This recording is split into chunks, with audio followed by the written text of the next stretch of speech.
Nous sommes mercredi 29 janvier 2025.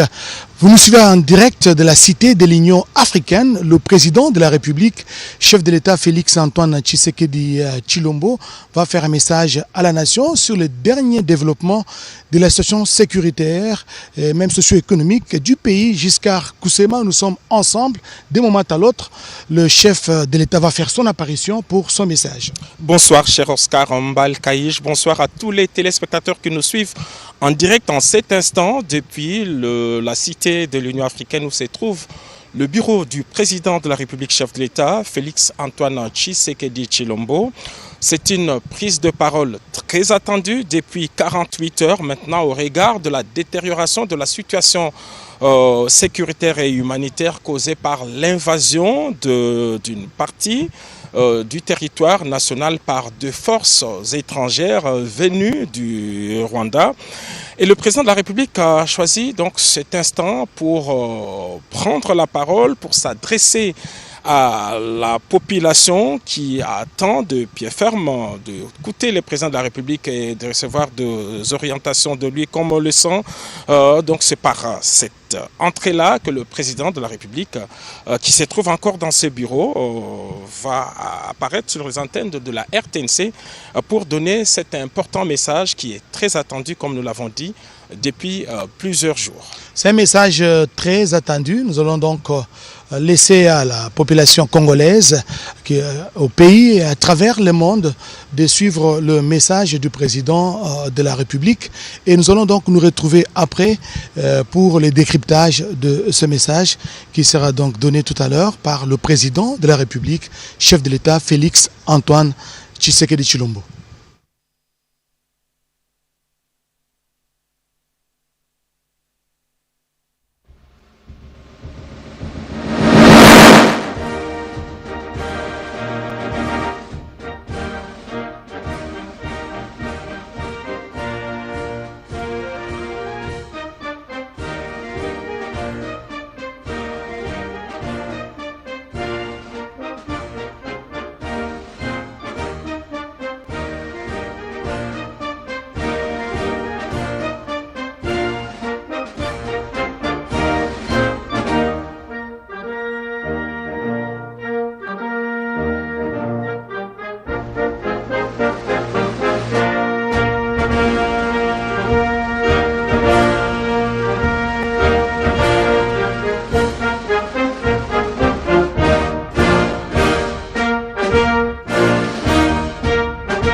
Mes très chers compatriotes, en ces instants critiques pour notre nation, je m'adresse à vous avec la gravité et la solennité qu'impose la situation.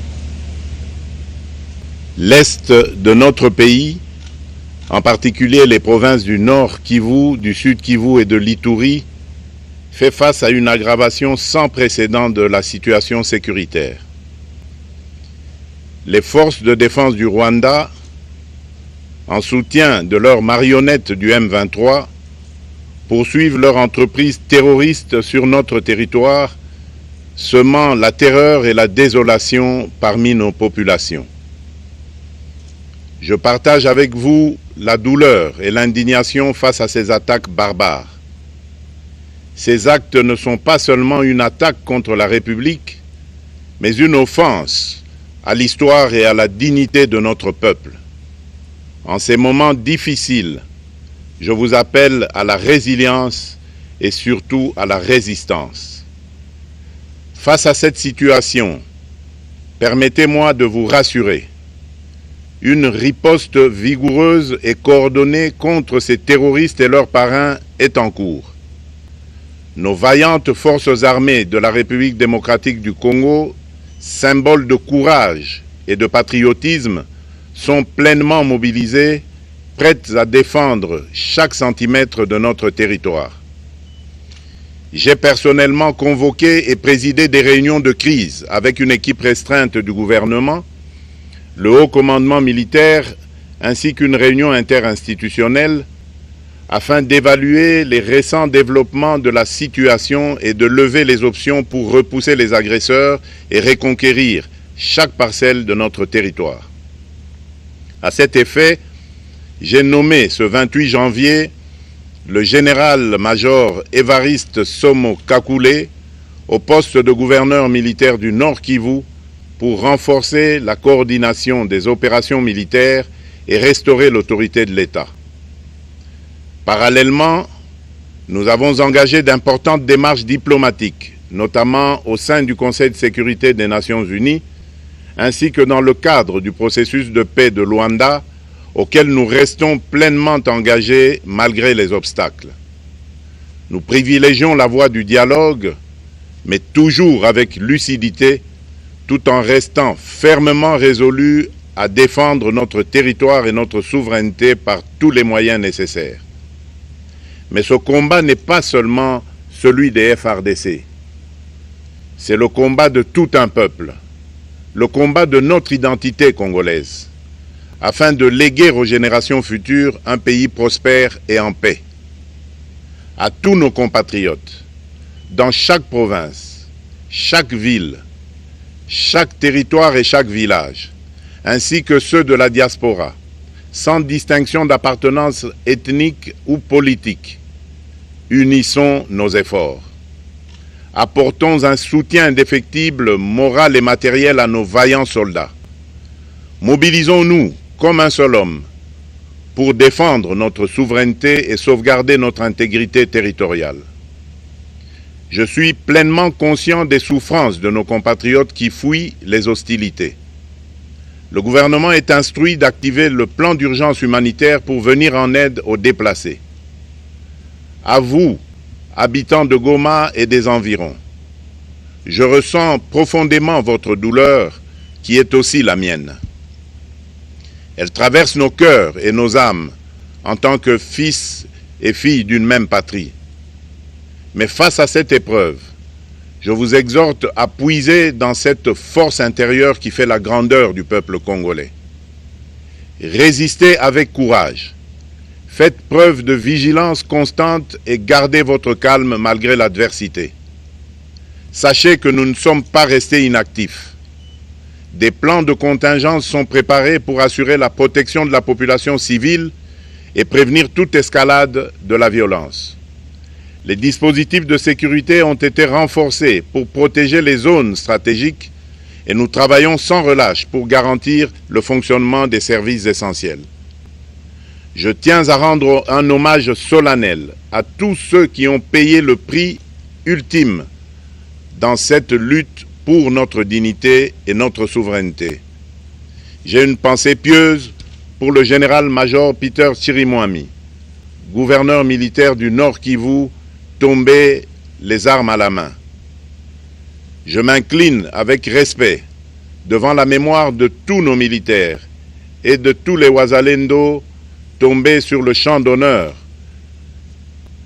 Je pense aussi aux soldats de la mission de la communauté de développement d'Afrique australe, la SAMI DRC, qui combattent à nos côtés, aux casques bleus de la MONUSCO qui ont sacrifié leur vie pour la paix, ainsi qu'aux innombrables civils victimes de la barbarie ennemie. Leur courage et leur sacrifice ne seront jamais oubliés, et nous portons leur flambeau avec la ferme détermination d'achever leur noble combat. Je voudrais ici interpeller directement la communauté internationale et l'Union africaine. Le Rwanda continue de violer ouvertement et sans scrupule les principes fondamentaux de la Charte des Nations Unies ainsi que les accords régionaux. Pire, ces agissements se déroulent dans une impunité totale et ce, avec un mépris manifeste des règles internationales et des valeurs que ces institutions sont censées défendre. Cette attitude arrogante, qui ne cherche même plus à masquer ses forfaits, est une provocation inacceptable à l'égard de notre souveraineté et de la stabilité régionale. La présence de milliers de soldats rwandais sur notre sol, leur soutien politique, logistique et militaire à leur pantin du M23, ainsi que leur implication dans l'exploitation illégale de nos ressources naturelles, nous conduisent tout droit à une escalade aux conséquences imprévisibles, mettant en danger toute la région des Grands Lacs. Votre silence et votre inaction face à la barbarie du régime de Kigali et aux atrocités perpétrées par ses supplétifs sur notre territoire constituent un affront non seulement à la République démocratique du Congo, mais également aux valeurs universelles de justice et de paix. Le peuple congolais prend acte de cette passivité qui frôle la complicité. Soyez sûrs d'une chose, la République démocratique du Congo ne se laissera pas humilier ni écraser. Nous nous battrons et nous triompherons. Congolaises et Congolais, l'heure est certainement grave, mais notre détermination est encore plus inébranlable. Ce moment critique nous offre l'opportunité de montrer au monde ce qui fait notre force, c'est-à-dire notre unité sans laquelle tous nos efforts seraient vains. Je vous appelle à être vigilants, mais à ne pas céder à la haine, aux divisions ou à la violence. Je condamne avec la plus grande fermeté les actes de vandalisme et de pillage qui ont visé certaines missions diplomatiques accréditées en République démocratique du Congo, ainsi que des intérêts privés dans la ville de Kinshasa. Ces comportements irresponsables dénaturent l'expression saine de notre colère face à l'agression barbare nous imposée et jettent une ombre sur les manifestations pacifiques de soutien à nos vaillantes forces armées qui luttent avec courage et abnégation pour défendre notre souveraineté. Notre engagement doit rester ferme et discipliné. Nous gagnerons cette guerre par notre unité, notre courage et notre sens de responsabilité, et non par la violence aveugle et par l'anarchie. Cette victoire ne sera possible que si chaque Congolais, où qu'il soit, prend toute la mesure du combat qui est le nôtre.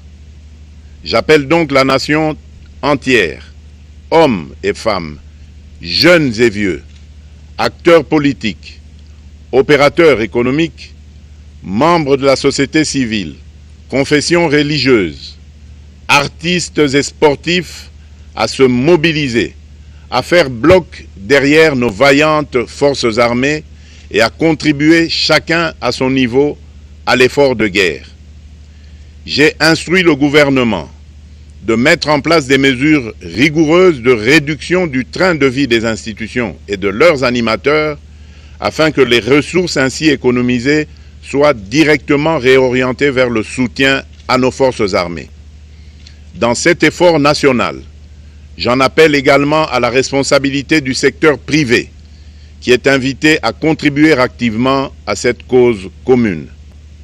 Nos soldats se battent avec héroïsme pour la défense de notre intégrité territoriale et de notre souveraineté.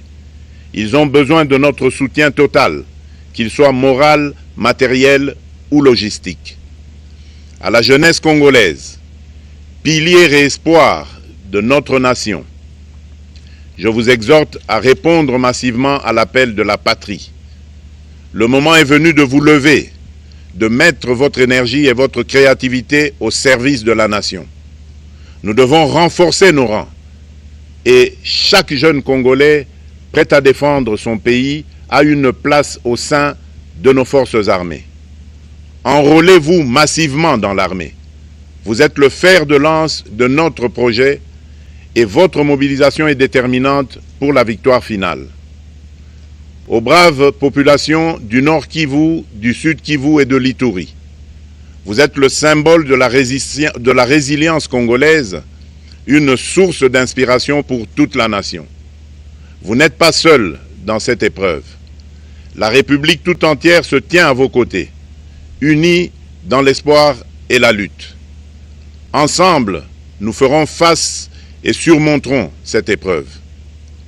À nos vaillantes forces armées et aux vaillants patriotes Wazalendo, véritables sentinelles de la souveraineté nationale, je rends un hommage appuyé et vous exprime au nom de toute la République notre reconnaissance infinie et notre fierté inébranlable.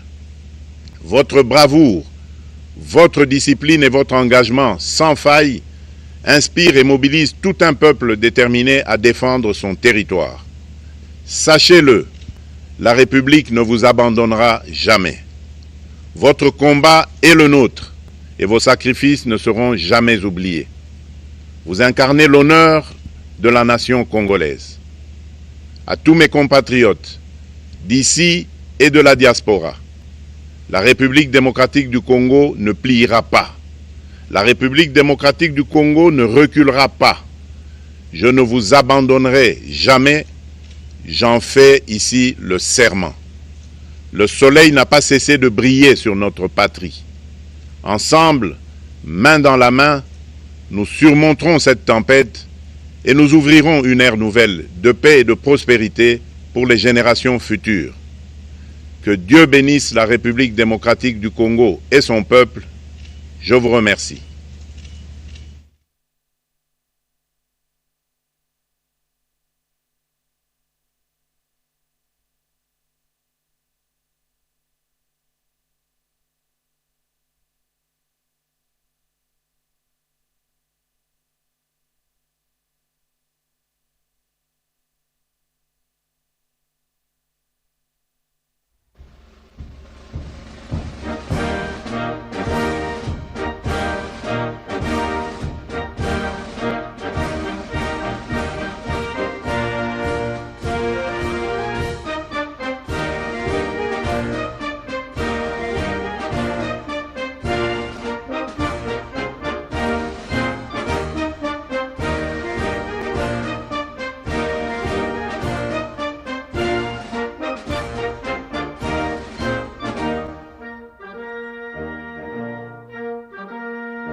Voilà, nous venons, mesdames, messieurs, de suivre tous le message à la nation du président de la République qui est revenu sur l'unité, qui a loué la bravoure des forces armées de la République et des volontaires patriotes Wazalendo. La défense de la patrie est sacrée.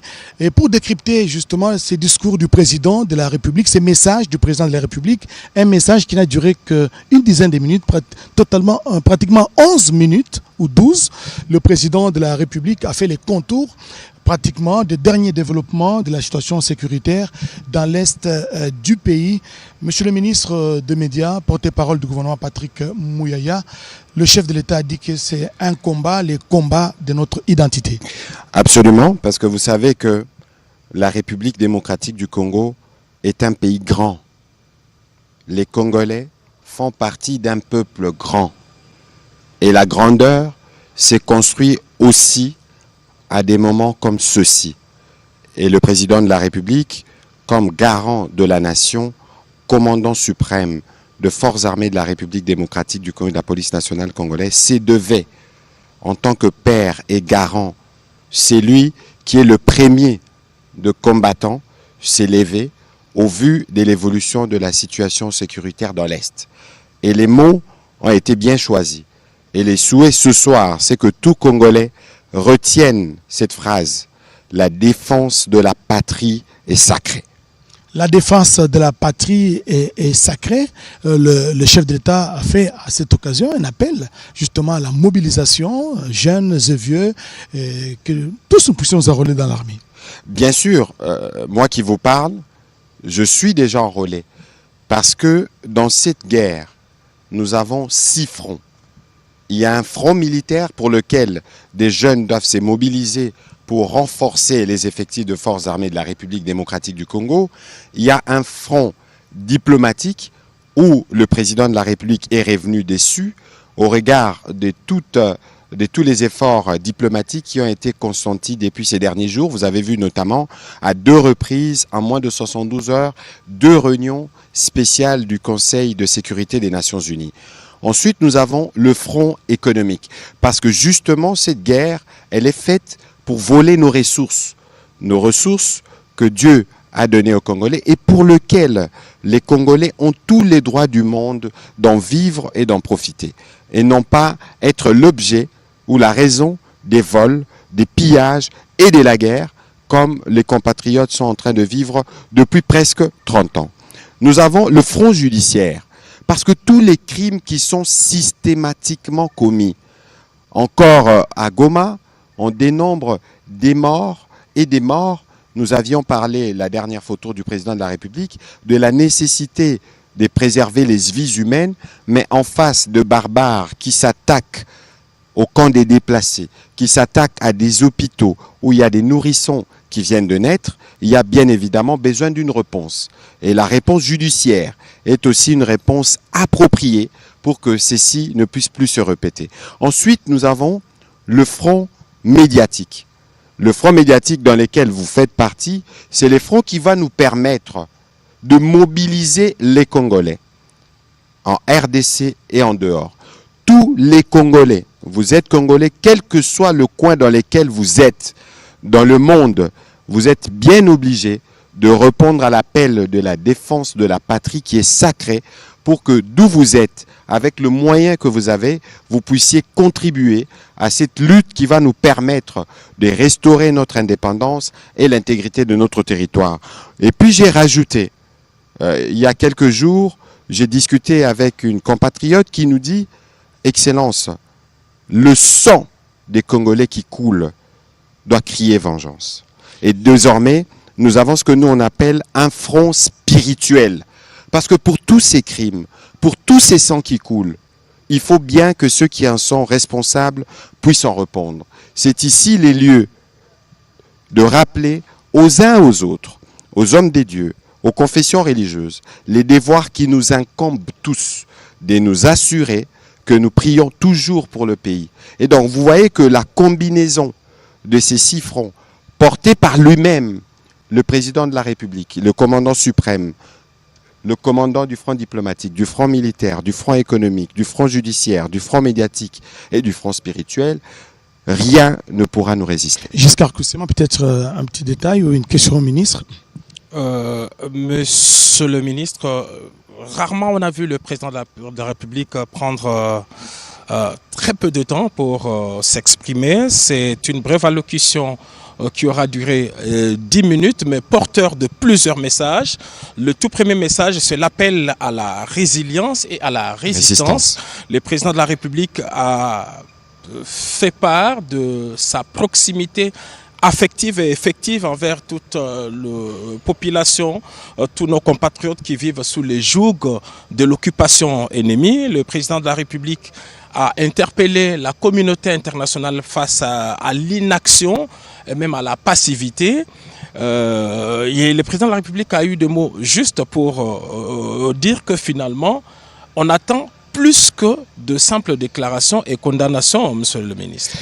Évidemment, c'est clair parce que lorsque vous regardez les agissements de l'armée rwandaise, des agissements répétitifs de violation du droit international, lorsque impunément on s'est permis de traverser la frontière d'un pays limitrophe, lorsqu'on s'est permis de tirer sur des casques bleus, de tirer sur les forces de la paix, il y a évidemment une forme, pas une forme, mais une vraie passivité qui s'apparente, le président de la République l'a dit, à la complicité, parce que tous les principes de droits internationaux sont systématiquement violés et aux yeux du monde. Et donc aujourd'hui, le président de la République est revenu aussi sur la nécessité que dans l'expression de notre colère, qu'on s'abstienne des actes de violence qui ont touché les chancelleries diplomatiques. Mais pourquoi il le dit? Parce que le peuple congolais est par essence un peuple pacifique. Même dans ces sentiments de colère qui nous animent, un sentiment de colère qui est ressorti du discours du président de la République ou de la solennité des discours que nous tenons ou la ministre des Affaires étrangères tient, doit être le reflet dans notre population. C'est important que le président de la République rappelle que pour notre cause, qui est juste, on n'a pas besoin d'être violent. Et de toute évidence, le sens de ces discours, c'est de dire à chaque Congolais, où qu'il se trouve, que cette guerre est la tienne, cette guerre est la nôtre. Et c'est nous-mêmes qui devons être ceux qui se donnent tous les moyens du monde pour restaurer la souveraineté et l'intégrité de notre territoire. L'autre message clé, c'est cet appel à la mobilisation générale autour de nos forces armées de la République démocratique du Congo. Chacun de Congolais est appelé de participer de n'importe quelle manière, de manière morale, de manière matérielle même, pour venir en appui à nos forces armées qui se battent avec patriotisme et même dignité pour défendre la patrie. Et le président de la République vient de donner quelques exemples, en commençant par le gouvernement qui devrait, et toutes les autres institutions qui devraient réduire le train de vie. Écoutez, il n'y a pas de prix pour restaurer la fierté, la dignité de toute une nation. Lorsque le président de la République s'exprimait, la première ministre était là. Le message est bien capté parce que nous sommes dans l'obligation de prêcher par l'exemple. Et dans le cadre justement de cet appel à la mobilisation que le président de la République a lancé, nous sommes, nous, le premier. Et nous attendrons évidemment les dispositions qui seront prises au niveau de la première ministre pour que nous puissions nous assurer que nous avons prêché par l'exemple en contribuant pour cet effort de guerre. Vous savez, Giscard Koussema, il faut se donner les moyens pour sa souveraineté. Il faut se donner les moyens pour restaurer l'intégrité de notre territoire. Et ces moyens-là, c'est nous-mêmes, au-delà de moyens financiers, mais il y a le moyen de notre engagement. Comme j'aime à le dire souvent, nous faisons face à un pays qui est devenu un empire du mensonge. Excusez-moi, un pays qui est devenu un empire du mensonge, qui quotidiennement pollue nos réseaux sociaux. Mais l'interpellation qui est faite aux jeunes, le président de la République a beaucoup parlé des jeunes, c'est y compris utiliser nos réseaux sociaux pour la défense de la patrie. Utiliser nos réseaux sociaux pour barrer la route au message, au poison rwandais qui est quotidiennement distillé dans notre opinion. Le président de la République a aussi dit que nous tous, nous devons être unis. Nous tous, nous devons éviter le piège de la division. Que nous tous, nous devons éviter le piège de la stigmatisation. Et cet appel qui a aussi été lancé envers le secteur privé qui devrait aussi participer à cet effort de guerre qu'a lancé de ce jour le président de la République, Félix-Antoine Tshisekedi Tshilombo. Je pense qu'en tant que gouvernement, en tant qu'institution, on devrait encourager toutes les initiatives privées qui participent à cette grande campagne de mobilisation de moyens pour nos forces armées de la République démocratique du Congo. Je crois que vous devez avoir un plan, monsieur le ministre, dès cet instant, pour pouvoir encadrer toutes ces initiatives privées. Écoutez, il y a un 29 janvier et il y aura un après 29 janvier et les choses ne seront plus les mêmes. Parce que dès demain, le gouvernement va s'atteler à définir le mécanisme à travers lequel cet effort de guerre sera mobilisé. Au-delà de cet effort de guerre, vous savez, les entreprises privées qui sont en République démocratique du Congo, au-delà des difficultés, croissent chaque année. Les chiffres d'affaires augmentent et ils augmenteraient encore plus de chiffres d'affaires si le pays resterait pleinement la paix. Parce que tout ce qui se passe aujourd'hui dans l'Est, c'est une stratégie pour freiner les efforts de développement consentis par les présidents de la République. Ces efforts de développement qui sont perceptibles à travers tous les 145 territoires de la RDC devraient continuer. Et donc ici, pour toutes les entreprises qui travaillent en République démocratique du Congo, c'est une occasion de contribuer pour que la paix puisse être restaurée. Et cette contribution ressemblera plutôt à un investissement qui leur permettra d'avoir demain plus de profits et de travailler dans un environnement plus paisible et plus pacifique parce que l'intégrité territoriale sera restaurée et parce que nous utiliserons tous les fonds générés par notre gouvernement pour les mettre dans les efforts de développement plutôt que de s'engager dans un conflit parce que nous avons un voisin inutilement belliqueux. Voilà, monsieur le ministre, je pense que nous sommes en train de terminer ces débriefs du discours, de l'adresse, du message du président de la République. Peut-être cet hommage que le chef de l'État a rendu à tous ces soldats, tous ces éléments FARDC qui sont tombés sur les champs d'honneur.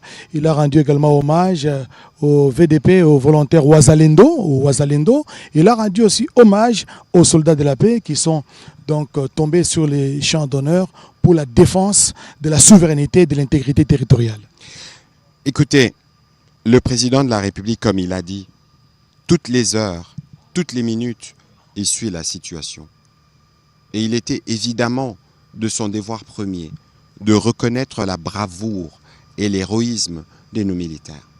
Mais aussi de dire toute notre solidarité en tant que nation à ces compatriotes qui sont aujourd'hui victimes de ces barbares terroristes qui se plaisent à couper l'électricité, à couper l'approvisionnement en eau potable, qui se plaisent à tirer sur des hôpitaux, à tirer sur des symboles que l'on ne peut pas toucher, qu'on ne peut pas toucher d'aucune manière. Il était donc de son devoir de passer ces messages de résistance et de résilience pour que nos populations du Nord Kivu, pour que nos populations du Sud Kivu, partout où l'ennemi pense pouvoir trouver la paix, pour qu'ils sachent que nous sommes avec eux, pour qu'ils sachent qu'il n'y a aucune peine qu'ils endurent que nous n'endurons pas.